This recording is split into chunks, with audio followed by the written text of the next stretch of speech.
नमस्कार, बहुत स्वागत है। मैं हूं आपके साथ अबू हुरैरा और आप देख रहे हैं जेकेएलएच प्राइम टाइम। आज प्राइम टाइम में जम्मू कश्मीर सियासत पर हम बात करेंगे, खासतौर से जिस तरह से 3 तारीख को जम्मू कश्मीर में अपोजिशन पार्टियां एक छत के नीचे बैठकर जम्मू कश्मीर की मौजूदा सूरत हाल पर चर्चा करेंगी, जम्मू कश्मीर की जो सियासी सूरत हाल है उस पर चर्चा करेंगी और इस बैठक से आखिर क्या कुछ निकल कर आएगा।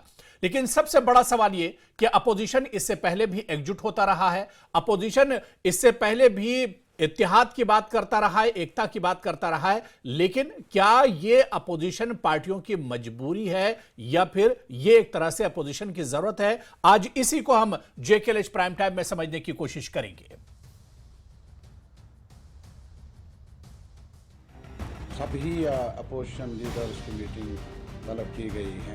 मकसद ये है कि मौजूदा सूरत हाल का जायज़ा लिया जाए और जम्मू कश्मीर में तो इसकी बड़ी सख्त ज़रूरत यहाँ पे है।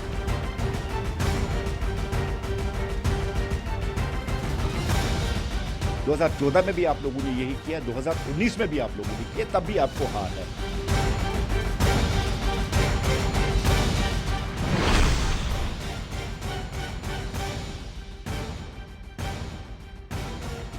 जी हां, विपक्ष की एकता जरूरत या फिर मजबूरी, आज इसी को हम समझने की कोशिश करेंगे, क्योंकि आने वाली 3 तारीख को यानी 3 अक्टूबर को जम्मू में डॉक्टर फारूक अब्दुल्ला के घर पर विपक्षी पार्टियों की बैठक बुलाई गई है, जिसमें यूटी के सियासी जो मौजूदा हालात हैं उस पर चर्चा की जाएगी।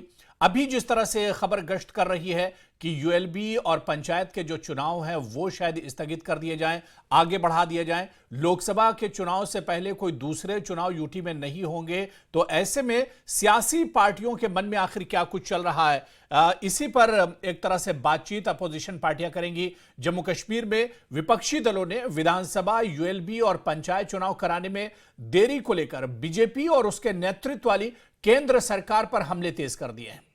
आपको यह भी बताते चलें कि आज एनसी उपाध्यक्ष उमर अब्दुल्ला, कांग्रेस लीडर रमन भल्ला, सीपीआईएम नेता मोहम्मद यूसुफ तारिगामी जैसे नेताओं ने बीजेपी पर निशाना साधते हुए आरोप लगाया है कि वो हारने के डर से चुनाव से भाग रही है। तो दूसरी तरफ बीजेपी ने भी विपक्षी दलों पर जवाबी हमला बोला है और 3 अक्टूबर को जम्मू में होने वाली विपक्ष की बैठक पर तंज कसा है और बीजेपी बार बार यह कह रही है कि ये जो गठबंधन है, ये जो विपक्षी दलों की जो एकता है, ये दरअसल मजबूरी है, ये इनकी जरूरत के हिसाब से है, वरना इन पार्टियों में कोई एकता की मजबूती नजर नहीं आती है। उमर अब्दुल्ला कभी अकेले दम पर चुनाव लड़ने की बात करते हैं, तो ऐसे में क्या पीडीपी, नेशनल कॉन्फ्रेंस या दूसरी जो पार्टियां हैं जम्मू कश्मीर की, वो एक छत के नीचे अगर बैठेंगी तो क्या इनके दल के साथ दिल भी मिलेंगे? यह सबसे बड़ा सवाल है और आज इसी को हम जेकेएलएच प्राइम टाइम में भी समझने की कोशिश करेंगे।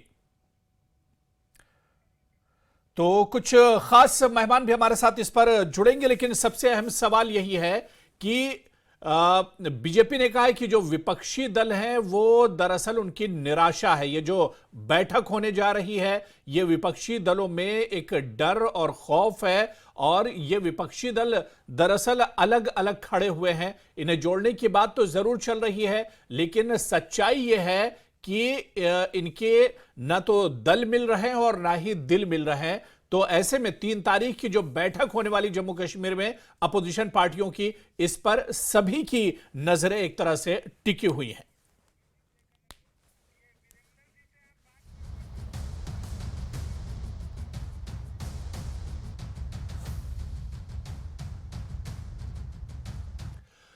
तो चलिए, आज इस इशू पर बहुत खास मेहमान मेरे साथ जुड़ रहे हैं जेकेएलएच प्राइम टाइम में। बहुत जल्दी अपने मेहमानों का आपसे इंट्रोडक्शन भी करा देता हूं, तारुफ करा देता हूं। मेरे साथ वैद महाजन है जो कि एक्स एमएलसी हैं कांग्रेस से, हमारे साथ चर्चा में जुड़ रहे हैं। वरिंदर सिंह सोनू जी हैं, स्पोक्स पर्सन है पीडीपी के, वो भी इस चर्चा में जुड़ रहे हैं। और टीवी स्क्रीन पर हमारे चौधरी जुल्फिकार साहब हैं जो कि वाइस प्रेसिडेंट हैं जम्मू कश्मीर अपनी पार्टी से। और इनके अलावा मेरे साथ इस चर्चा में अभिजीत जसरोटिया, स्पोक्स पर्सन है बीजेपी के, वो भी हमारे साथ जुड़े हुए। सभी मेहमानों का बहुत स्वागत है जेकेएलएच प्राइम टाइम में। मैं सबसे पहले वैद महाजन जी आपसे शुरुआत करना चाहूंगा कि 3 तारीख को कहा जा रहा है कि आने वाली जो 3 तारीख है, 3 अक्टूबर को विपक्षी पार्टियों की बैठक होने जा रही है। बैठक का मुद्दा क्या होगा, किन इश्यूज को लेकर आप लोग एक छत के नीचे बैठने वाले हैं?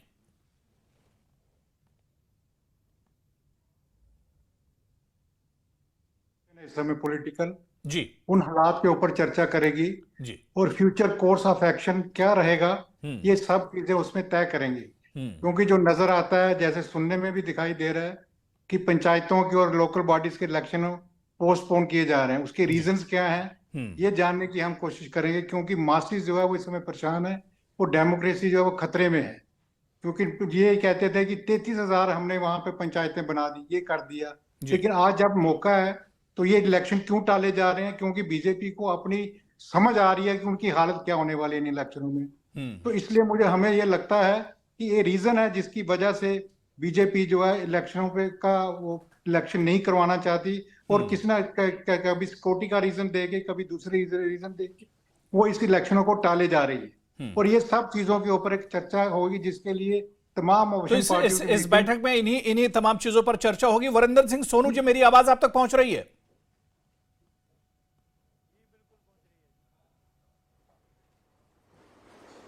जी जी आ रही है आवाज, मुझे आ रही है आपकी, मेरी आवाज पहुंच रही है? जी जी जी, मैं आपको सुन पा रहा हूं। वरिंदर सिंह सोनू जी, जिस तरह से वैद महाजन जी ने कहा कि यूटी के जो हालात हैं और खासतौर से पॉलिटिकल जो सिचुएशन है उस पर 3 तारीख को जो अपोजिशन पार्टियों की बैठक हो रही है उस पर इसमें चर्चा की जाएगी। और यहां पर वैद महाजन जी ने एक चीज और जोड़ी कि बीजेपी डरी हुई है, इसी वजह से चुनाव नहीं करा रही है। तो क्या चुनाव कराना बीजेपी की जिम्मेदारी है इलेक्शन कमीशन की? देखिए, हम तो ये कहते हैं कि जिसकी जिम्मेवार क्या है वो कहते हैं कि सरकार हमें हरी झंडी दे। तो सरकार कहती है कि बीजेपी सरकार में है, बीजेपी कहती है हम तैयार हैं। अगर बीजेपी तैयार है, कांग्रेस तैयार है, पीडीपी तैयार है, तो एनसी तैयार है, तो तैयार कौन नहीं है हमें ये बता दीजिए जी। मैंने कल भी एक डिबेट पे कहा था कि अगर बीजेपी नहीं डर रही चुनाव से तो हो सकता है इलेक्शन कमीशन डर रहा हो चुनाव से कि वो इलेक्शन हार ना जाए। भाई हमें बताइए ये किस तरह का आप ये खेल जो है जम्मू कश्मीर में करवाना चाहते हैं? क्या आप समझते हैं कि हम जम्मू के लोग इतने बेवकूफ हैं कि हमें समझ नहीं आ रहा कि आप कर क्या रहे हो? दूसरी बात यह है कि जो अपोजिशन पार्टीज की मीटिंग वहां हो रही है उसमें सारे मसले जो है विचारे जाएंगे। इलेक्शन भी एक बड़ा इशू है, लेकिन और बहुत सारे इशू हैं जो आज जम्मू कश्मीर के सामने हैं, जम्मू कश्मीर के लोगों के सामने हैं। चाहे हमारी जमीन की ओपन लूट की जा रही है, 5 मरले जमीन की पॉलिसी आपने बता दी, ये बनाया नहीं, आप देने किसको जा रहे हैं? आपका क्राइटेरिया क्या है? जम्मू शहर में अर्बन स्लम के लिए आपने 212 फ्लैट दिए हैं, उसमें से 70% आपने बाहर के लोगों को दे दिए हैं। हमें बताइए, हमारी तो लूट हो रही है। वाकई एक इलेक्शन एक है बहुत बड़ा इशू है, लेकिन जो हमारी लूट इधर हो रही है, हमारी जमीनें छीनी जा रही है, हमसे नौकरियां छीनी जा रही हैं, हमारे रिसोर्सेज की ओपन लूट की जा रही है, हमारा कारोबार छीना जा रहा है, बाहर से लीकर माफिया, यानी बहुत से मुद्दे होंगे, बहुत से मुद्दे होंगे जिन पर तमाम अपोजिशन पार्टियां इस पर चर्चा करेंगी। मैं चौधरी जुल्फिकार साहब, क्योंकि अपनी पार्टी से आप आते हैं, क्या अल्ताफ बुखारी साहब या आपकी पार्टी के दूसरे जो लीडर हैं, अपोजिशन की जो मीटिंग होने जा रही जिसमें जम्मू कश्मीर की कई पार्टियां इसमें शामिल होंगी, तो क्या अपनी पार्टी भी इसमें शामिल होगी?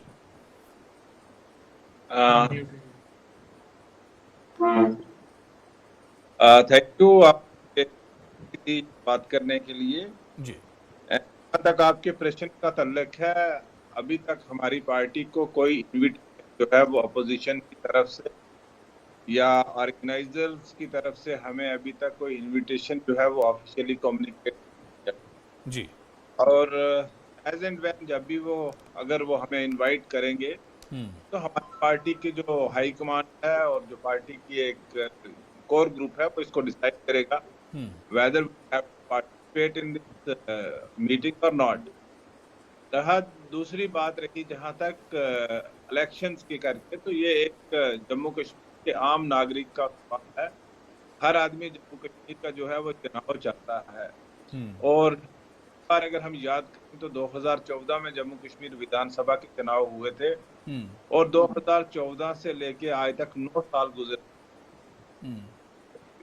की असेंबली को तोड़ दिया गया था 2018 के आखिर में, तो लोगों को यही बताया जा रहा था, जैसे वेद जी ने कहा कि यहाँ 33,000 लोगों को एम्पावर कर दिया है, यहाँ ग्रास रूट डेमोक्रेसी को हमने स्ट्रेंथन किया है। और अगर जिन अदारों को इनफैक्ट अगर जमहूरियत में देखा जाए तो जमहूरियत नहीं, तो चुनाव के इसी इशू पर चौधरी साहब, चुनाव के ही इशू पर अपोजिशन एक छत के नीचे आ रहा है, आप इस अपोजिशन में शामिल नहीं है, ये आप ये कह रहे हैं कि आपकी पार्टी को शायद अभी इनविटेशन नहीं आया, अगर इनविटेशन आएगा तो आप इसके बारे में सोचेंगे, लेकिन इन्हीं तमाम मुद्दों को लेकर तो अपोजिशन एक छत के नीचे बैठ रहा है।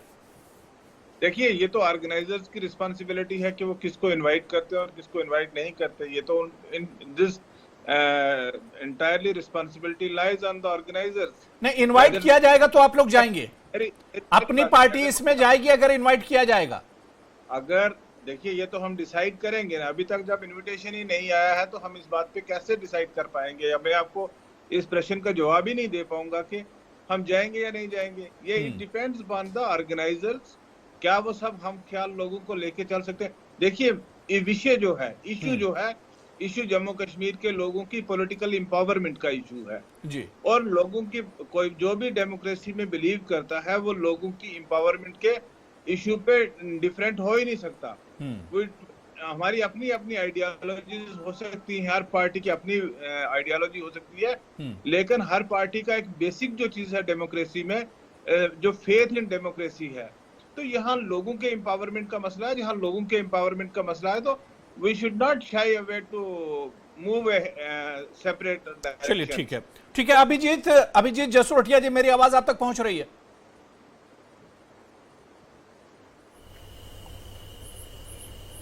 अभिजीत जसरोटिया जी, शायद आपका सिस्टम म्यूट है, थोड़ा सा देख लीजिएगा। मेरा सवाल यह है, जो नहीं, मुझे आ रही आवाज आ रही है। जी, कंटिन्यू कीजिए। ठीक है, मैं अभिजीत जसरोटिया जी, जो बात यहाँ पर वरिंदर सिंह सोनू जी ने उठाई थी या वैद महाजन जी ने कहा था कि जम्मू कश्मीर में जानबूझकर चुनाव में एक तरह से देरी की जा रही है, और अब खबर जो ये निकल कर आई है कि यूएलबी के चुनाव हैं या पंचायत के चुनाव हैं या फिर अब असेंबली के जो चुनाव हैं वो एक तरह से नहीं होंगे या फिर लोकसभा चुनाव के बाद होंगे, और इन्हीं तमाम इश्यूज पर अब अपोजिशन एक साथ जम्मू में बैठेगा और इस पर चर्चा करेगा। देखिए, सबसे पहली बात जो आती है, इनको शायद लगेगा यही बात ये कर रहे हैं, लेकिन अगर इनको पता हो कि ये सब के सब डिसीजन जो है इलेक्शन कमीशन ने लेने हैं, जब इलेक्शन कमीशन को ठीक लगेगा तो जरूर होंगे।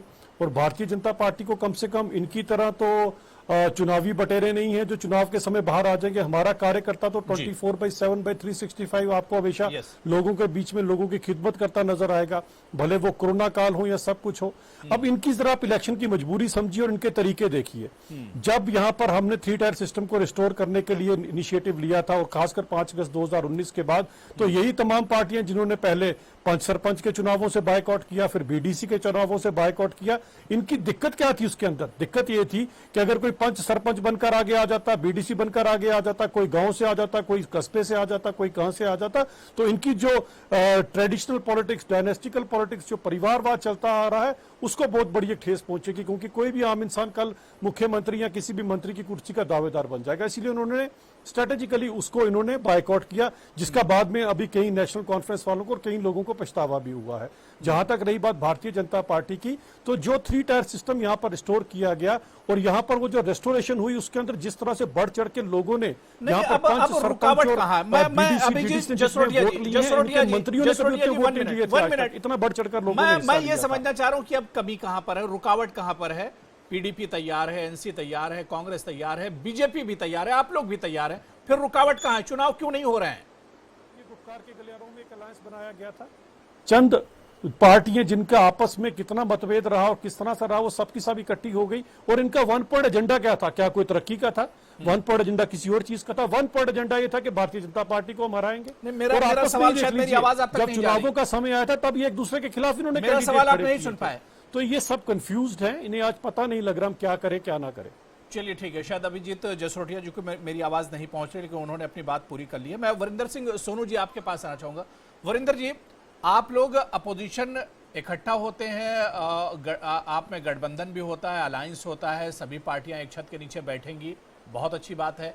लेकिन अब सवाल ये उठ रहा है कि जिस तरह से यहाँ पर अपनी पार्टी के स्पोक्स पर्सन भी हमारे साथ हैं, वाइस प्रेसिडेंट हैं चौधरी जुल्फिकार साहब, वो कह रहे हैं कि हमें इन्विटेशन नहीं आया या हम उसमें एक तरह से शामिल नहीं हैं। गुलाम नबी आज़ाद साहब की पार्टी उसमें शामिल नहीं है। सज्जाद लोन हो सकता है कि इस अपोजिशन में शामिल ना हो।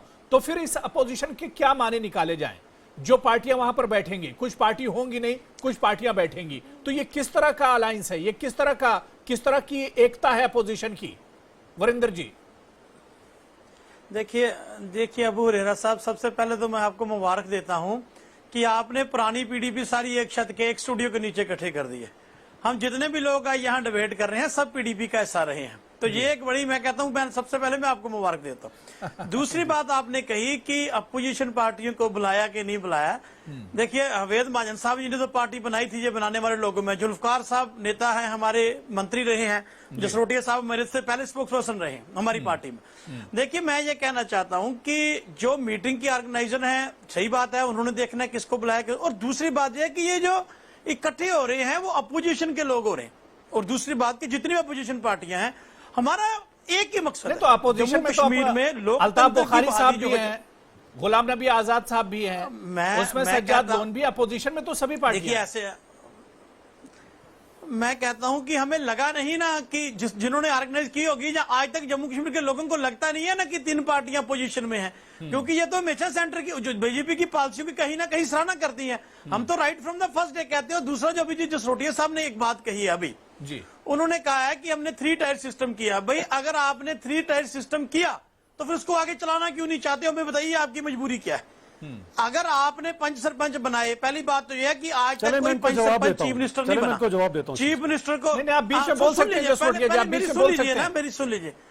देखिए सबसे बड़ी दिक्कत इनकी पार्टी की आप समझिए, आज इनकी पार्टी की जो सियासी जमीन है वो खत्म हो चुकी है। ये पार्टी जब कभी जम्मू कश्मीर में इससे पहले चुनावों में सेकंड लार्जेस्ट पार्टी बनकर उभरी थी, आज वो पार्टी बिजबहार से शुरू होकर बनिहाल में आकर खत्म हो जाती है। क्योंकि इनकी आइडियोलॉजी क्या है? इनकी आइडियोलॉजी हमेशा सिर्फ और सिर्फ बीजेपी को क्रिटिसाइज करो, बात कश्मीर की होती है पहुंच जाते हैं पैलेस्टाइन, बात यहाँ की हो जाती है पहुंच जाते हैं गाजा पट्टी के अंदर। आज ये कंफ्यूज पार्टी, और मैं बताना चाहता हूँ इस पार्टी का आज ये हो चुका है कि शायद इनको बिजबहारा में भी 5 या सरपंच बनाना इनके लिए मुश्किल हो जाएगा। ये आज इनका हाल हो चुका है। मुद्दा ही कोई नहीं है पार्टी के पास। इनके पास मुद्दा क्या है जी? तो बीजेपी के वे सामने खड़ा होना है।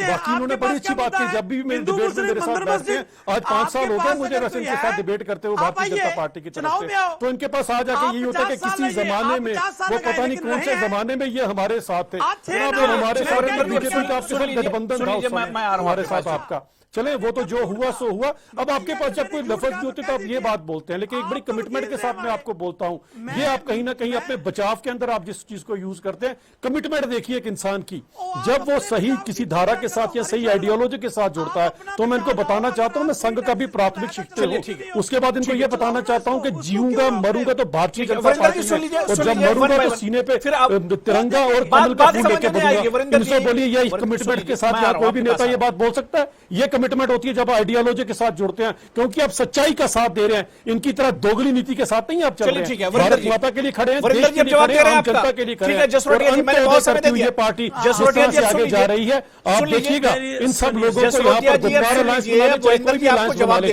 इनका कुछ होने वाला नहीं है। इसी तरह से मैं नेशनल कॉन्फ्रेंस की भी यहाँ बात करना चाहूंगा। अगर आप नेशनल कॉन्फ्रेंस को भी देखें तो आज नेशनल कॉन्फ्रेंस यानी कि एनसीपी नेशनली कंफ्यूज पार्टी है। फारूक साहब बोलते हैं इकट्ठे हो जाओ, उमर साहब बोलते हैं नहीं हम उनके साथ नहीं इकट्ठे होंगे, फारूक साहब बोलते हैं पाकिस्तान से बातचीत करो। उमर ठीक है वरिंदर जी, अब आप जवाब दीजिए। ठीक है, देखिए अभी जसरोटिया साहब जी ने कहा, मैं इनके लिए कहना चाहता हूं, माना कि तेरी दीद के मैं नहीं हूं काबिल, तू मेरा शौक तो देख, मेरा इंतजार तो कर, मेरा जवाब तो सुन लो मेरे भाई। मेरी दिल की आपको मैं कहता हूं, मेरी दिल से यह दुआ है कि आप अपने इस वर्ड पर कायम रहें कि मैं मरूंगा जीऊंगा इसी पार्टी में। मेरी दिल से दुआ है आपसे, आप इस पे वर्ड पे कायम रहें और भगवान आपको शक्ति दे अपने वर्ड पे कायम रहने की। दूसरी बात, आप 3 टायर सिस्टम की बात करते हो, आप लोकतंत्र की बात करते हो। पूरे देश में एक बात, आज पूरा देश का बच्चा कहता है कि अगर 2024 में मोदी साहब दोबारा प्राइम मिनिस्टर आ गए तो भारत में कोई इलेक्शन नहीं होगा, और इसके ऊपर भारतीय जनता पार्टी आज मोहर लगा रही है। आप मुझे बताइए, आप 3 टायर सिस्टम की बहाली की बात करते हैं, आप म्युनिसिपल इलेक्शन करवा नहीं पाए दूसरी बार। मुझे बताइए, आप तो कहते जम्मू कश्मीर के हालात ठीक कर दिए, तो फिर आप हालातों को मद्देनजर बना के इलेक्शन डेफर करना चाहते हो। हमें ये तो बात क्लियर कर दीजिए कि हमें ये तो बात करिए कि जम्मू कश्मीर के हालात आपने ठीक किए या खराब किए हैं। अगर 5 अगस्त 2019 से पहले म्युनिसिपल और पंचायत इलेक्शन यहां हो सकती हैं, तो फिर आप बताइए भारतीय जनता पार्टी और सरकार कि क्या वजह है कि आज 370 तोड़ने के बाद आप म्युनिसिपल और पंचायत इलेक्शन से भाग रहे हैं। उसकी तोड़ने की वजह है, भागने की वजह है। चलिए ठीक है, जसरोटिया जी से इसका जवाब लेंगे। वरिंदर जी, क्यों जसरोटिया जी से इसका जवाब लेंगे। वैद महाजन जी वेट कर रहे हैं, मैं जरा उनसे एक सवाल ले लेता हूँ। ठीक है, जसरोटिया जी इसका जवाब देंगे। जसरोटिया जी को शायद मेरी आवाज नहीं आ रही है, मेरी आवाज नहीं जा रही, उनका ऑडियो डाउन कर दिए, काफी टाइम मैंने उनको दिया। मैं वैद महाजन जी आपके पास आना चाहूंगा।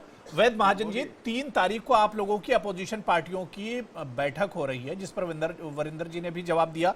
कांग्रेस होंगी, नेशनल कॉन्फ्रेंस, पीडीपी और इस तरह की और भी पार्टियां होंगी, लेकिन इसी अपोजिशन में हम देखते हैं कि गुलाम नबी आजाद, अल्ताफ बुखारी और इसके अलावा सज्जाद लोन या कुछ और पार्टियां हैं जो जम्मू कश्मीर की, जो इस बैठक में शामिल नहीं होंगी। तो ये किस तरह का अपोजिशन है, ये किस तरह का अलायंस है?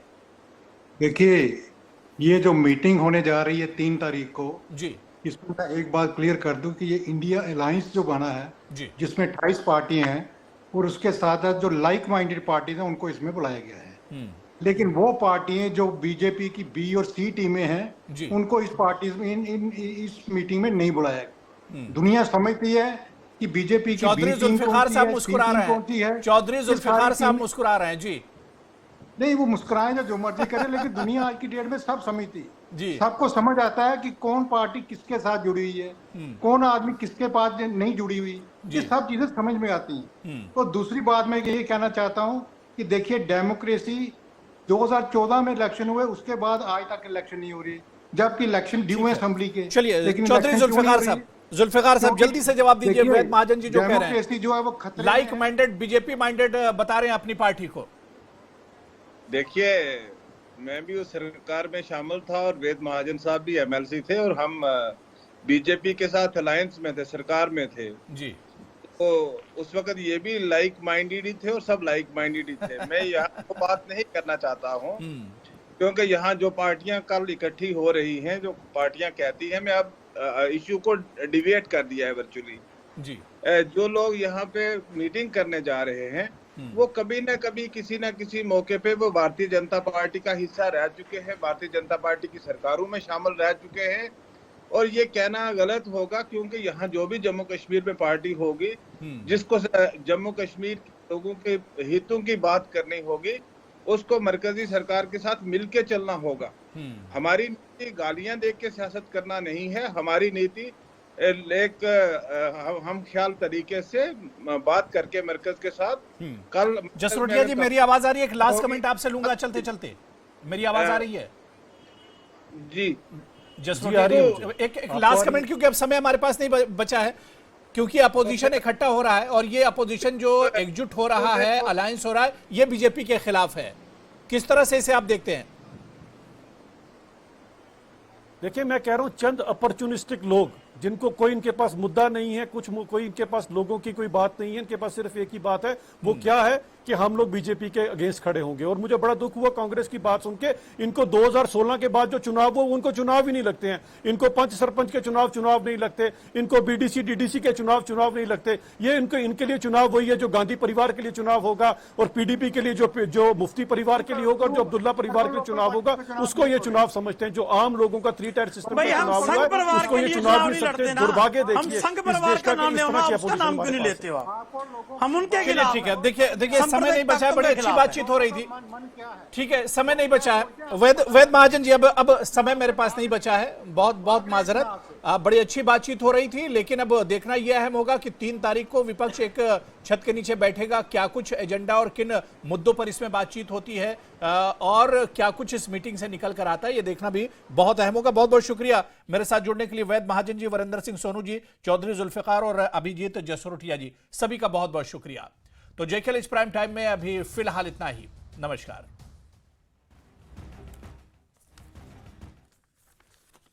अपोजिशन लीडर की मीटिंग तलब की गई है। मकसद ये है कि मौजूदा सूरत हाल का जायजा लिया जाए। और जम्मू कश्मीर में तो इसकी बड़ी सख्त जरूरत यहाँ पे है।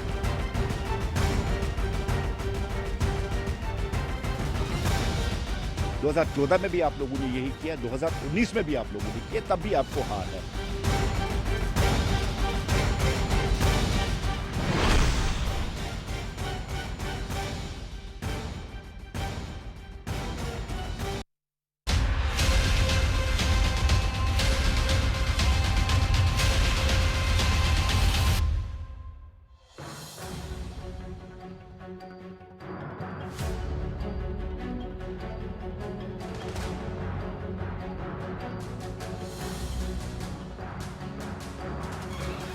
गुलाब जामुन गरम कर रहा है।